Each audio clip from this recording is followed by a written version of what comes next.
Сайн бацгаана Балрайн. За би та бүхэндээ өнөөдөр хавиргатай бууз хийж үзүүлнэ. За хавиргатай бууз нэгдүгürt гоё амттай, хоёр дахь нь их сонирхолтой болдог. Та бүхэндээ хийх аргачлалыг нэгдүгürt үзүүлье. За тэгээ орцонд нь мэдээч хэрэг гурил, буузанд ордог материалууд бүгд орно. За дээрэс нь хавирга. Гэтэ хавирга бид нар ингээд хөрөөдчдөг. За тэгээд хэрвээ хавирга худалдаж авах гэж байгаа нөхцөл бол махны захууд бол угаасаа яаж авах уу гэдгээр нь бүгднийг хавирга хөрөөдөөд бүгдийг өгдөг болсон байлээ. За эхлүүлээ. За хамгийн түрүүнд нь гурлаа зурна. Гурлаа зураад амлаж байгаа хооронд нь маха бэлдээд амтлаад за тэгээд буузаа хийх нь харуулъя. Гурлаа бол шингэнж биш, хатууч биш, яг тааруулаад зурна. За энэ нь болохоор машинцсан мах. Та бүхэн маань бас гараараа татаж болно. Тэгээ би өнөөдөр болохоор машинцсан мах амраар нь бэлтжлээ. Давс орно. За тэгээд сармис сэж болно. За энэ бууз амтлагч. Тэгээд хар барьцсан. Сонгорч. За сонгон ахиугаа хийчлээ. 2 хумс сэрмсэж. За давсаач. Бууз амтагч. Гэрц. Хавирга яаж амтлах вэ? За ингээд тавьчих. 2 гадна тал дотор тал бүгднгээр нь амталчихна. Давс. Бууз амтагч. Гэрцч. Нөгөө талыг амталчихна. Ерөөс. За энэ хэсгийг ингээд авчтээ.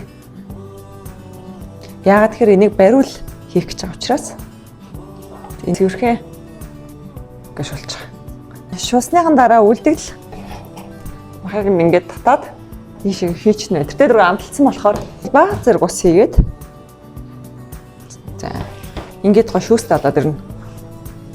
Яг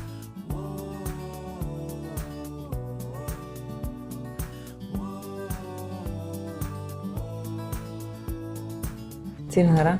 Яг ингээд ясна харагддаг байхгүй. За бууз маань одоо ингээд 30 минут чигнэ. За энгийн буузыг болохоор 20 минут чигнэдэг. Тэгэд энэ маань болохоор өөрөө одоо хавиргатай учраас 10 минут илүү чигнжээж болдог. За буузыг сэвж болгох гэдэг байгаа шин. Одоо ингээд гоё дотроо шөлтэй.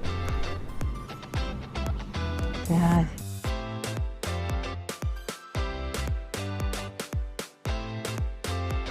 задлчээ. Дотор талын шүлгийг харуулдаг. За, задлах нь харав.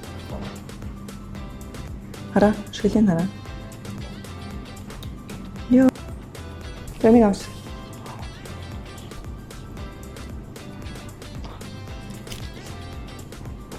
Наанжамтай наа.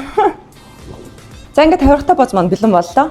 За энэ буузны онцлог нь гэхээр нэгдүгürt энэ маань одоо яг битүүш шиг гоё шүлэгтэй.